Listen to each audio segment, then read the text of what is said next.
और माँ गायत्री के चरणों में कोटि कोटि नमन। आप सभी को प्रणाम। आदि शक्ति की लीला कथा यानी दुर्गा सप्तशती का मंगलमय आरंभ भगवती चंडिका के नमन के पश्चात होता है। जगन्माता चंडिका सभी कथा प्रसंगों घटनाक्रमों का आदि हैं, शुरुआत हैं।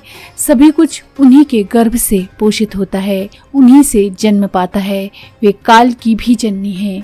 काल की कलाएं उन्हीं की शक्ति से पनपती हैं और अंततः उन्हीं में समा जाती हैं। सृष्टि के समस्त विस्तार के रहस्य उन महामाया की कोख से ही जन्म लेते हैं, जीवन पाते हैं। इसीलिए उनके नमन के पश्चात ही उनकी लीला कथा के वाचन का, श्रवण का विधान है।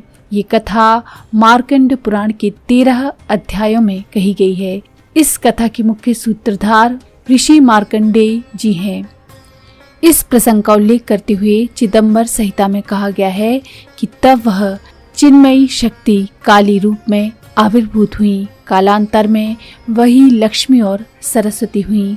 उनका कथानक 13 अध्यायों के रूप में मार्कंडेय पुराण में कहा गया है, जिसका नाम सप्तशती है।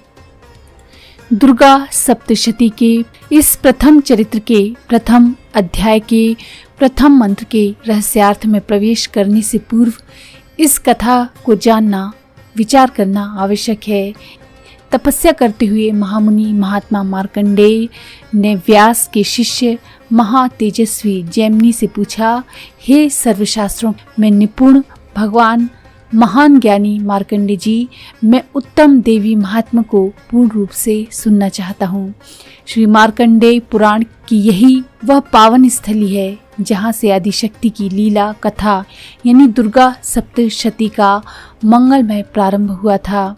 श्री मद्भागवत पुराण की कथा के अनुसार ऋषि मार्कंडेय बचपन से ही नैष्ठिक ब्रह्मचर्य का व्रत लेकर हिमालय क्षेत्र में नर नारायण की आराधना करने लगे। तपस्या पूर्ण होने पर उन्हें भगवान ने दर्शन देकर कृतार्थ किया। तब भगवान ने उन्हें वर मांगने के लिए कहा तो उन्होंने माया देखने की इच्छा प्रकट की। प्रभु ने एवमस्तु कहते हुए उनकी इच्छा पूर्ण की। इस अवधि में वह प्रलय के भयानक दृश्य देखकर व्याकुल हो उठे और उन्होंने व्याकुल होकर भगवान को पुकारा। पुकारते ही उन्हें भगवान के बाल मुकुंद रूप के दर्शन हुए, जिन्हें प्रणाम करते हुए उन्होंने स्तवन किया। भगवान बाल मुकुंद प्रलय समुद्र में खड़े महावट की ईशान कोण की शाखा पर पत्तों के एक दाने में लेटे हुए थे। वे शिशु रूप में अपने हाथों की सुंदर उंगलियों से दाहिने चरण को पकड़कर अंगूठे को चूस रहे थे।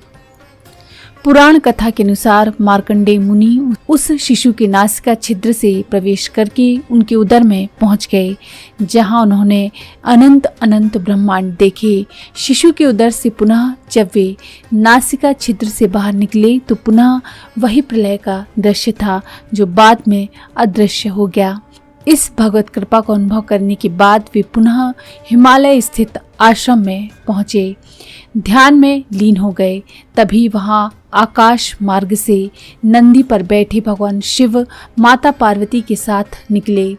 जगन माता भवानी ने सदा शिव से कहा, नाथ ये कितने तपस्वी हैं, देखिए ये कैसे ध्यानस्थ हैं, आप इन पर कृपा कीजिए।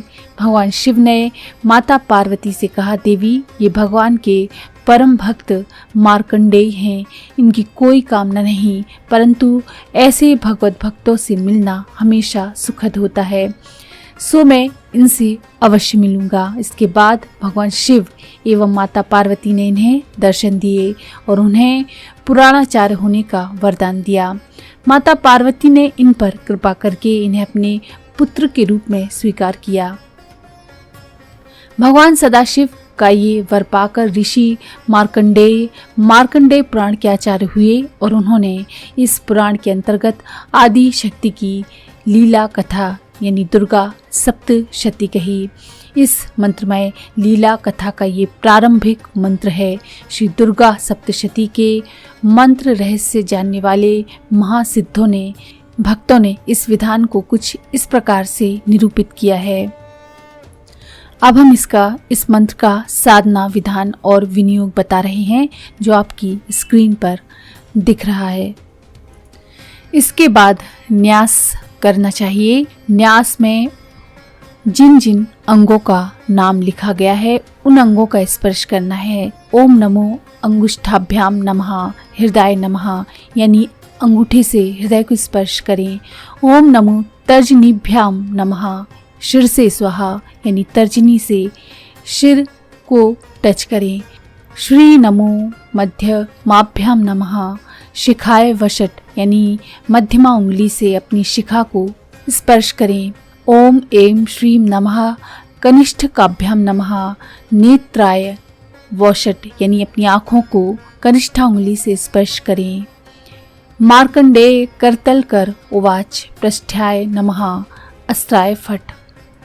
इस तरह कहते हुए माँ जगतजननी का ध्यान करें। ध्यान का मंत्र आपकी स्क्रीन पर डिस्प्ले हो रहा है।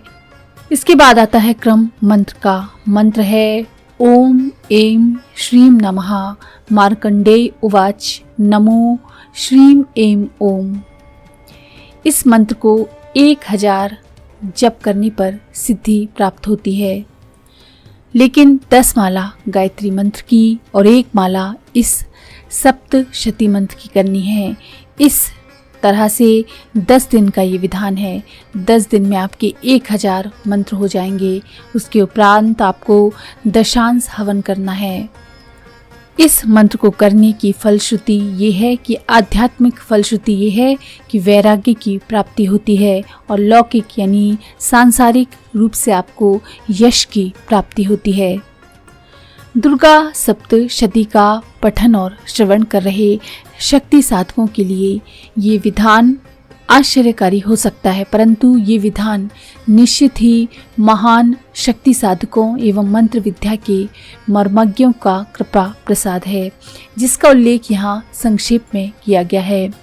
मंत्र विद्या के आचार्यों के अनुसार साधक को सप्तशती के मंत्र के जप से 10 गुना गायत्री का जप और उसके बाद दशांश हवन करना चाहिए। सत्य यही है कि श्री दुर्गा सप्तशती के सभी 700 मंत्र आदि शक्ति माता गायत्री की ही 700 शक्तियों को प्रकट करते हैं। इस मंत्र में भगवान सदाशिव का ध्यान बताया गया है, जो गायत्री विद्या के आदि आचार्य एवं आदि शक्ति के आदि साधक हैं। गायत्री मंत्र के साथ इस मंत्र का समन्वय साधक में वैराग्य को दीप्त करता है।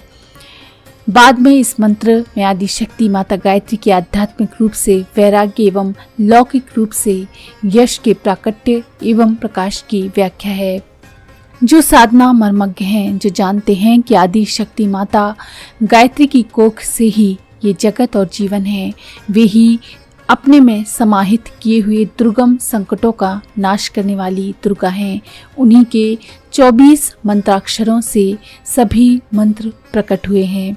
संकल्पित साधक श्री सप्तशती के मंत्रों में इसका प्रमाण पा सकते हैं। वे अनुभव कर सकते हैं कि गायत्री महामंत्र ने ही सप्तशती के 700 मंत्रों के रूप में अपना विस्तार पाया है। धन्यवाद।